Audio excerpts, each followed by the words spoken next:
We are trapped in a dystopia that is ruled by lunatics. Notes from the edge of the narrative matrix. We really need a name for the mental illness that comes with obscene amounts of wealth.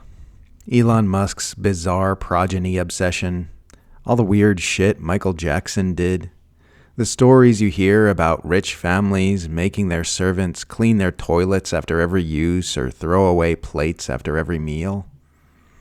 Call it rich brain or something.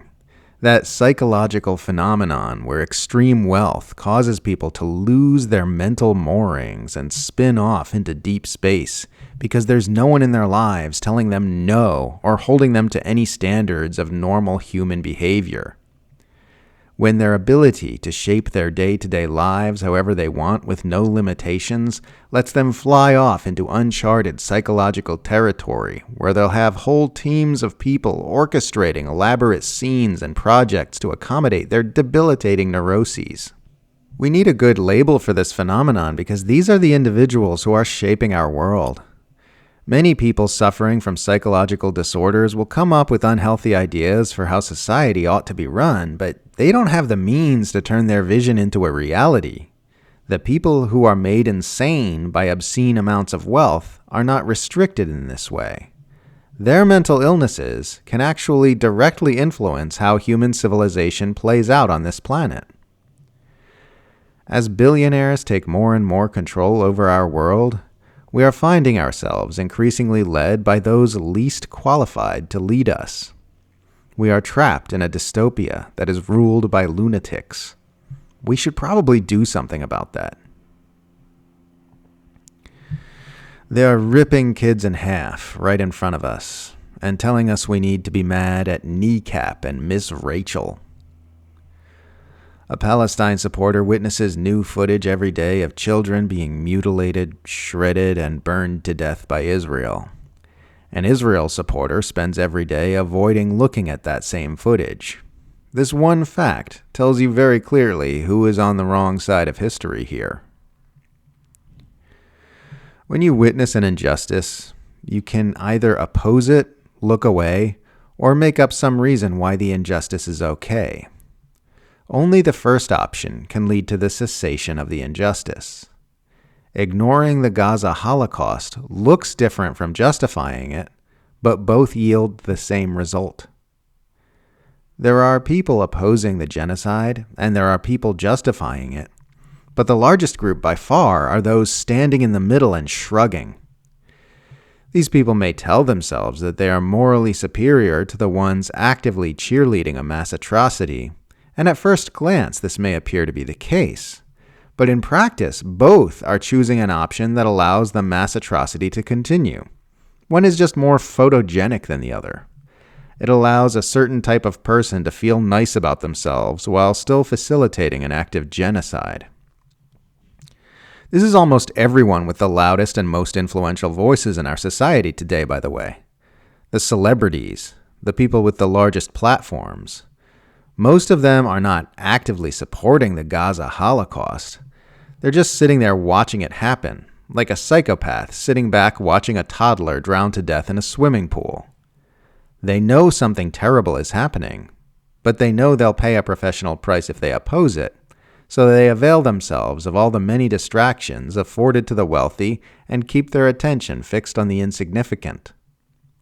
And the result, in the end, is that this nightmare continues, day after day, month after month, year after year, because too many people, when faced with history's first live-streamed genocide, have chosen to do nothing.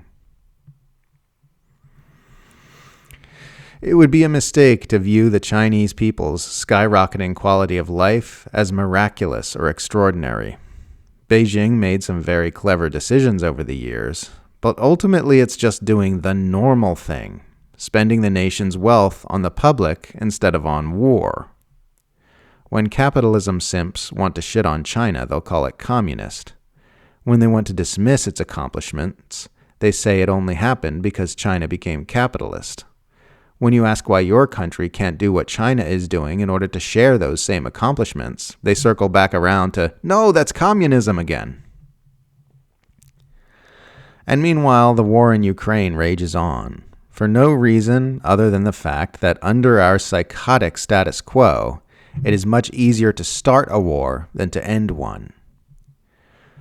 The risk of nuclear war is far lower than it was in the early months of the conflict, but Ukrainian lives are still being thrown into a proxy war to no one's benefit but the war profiteers. NATO's never going to directly enter the war, and without a massive escalation on that level, it's inevitable that this thing ends with a peace deal where Ukraine has to give up a fair amount of land. At this point, it's just a bunch of men killing each other and blowing each other's limbs off for no good reason while they wait for that conclusion to arrive, because a bunch of corrupt bureaucrats far away from the fighting keep postponing it. It's so ugly and so stupid. Such a pointless, idiotic thing for all this suffering and dying to be happening for. This whole nightmare could have been avoided with a little diplomacy and a few low-cost concessions from the U.S. empire. But they decided to provoke a war to move a few pieces around on the grand chessboard for the advancement of their goal of planetary domination instead. The world is ruled by sociopaths.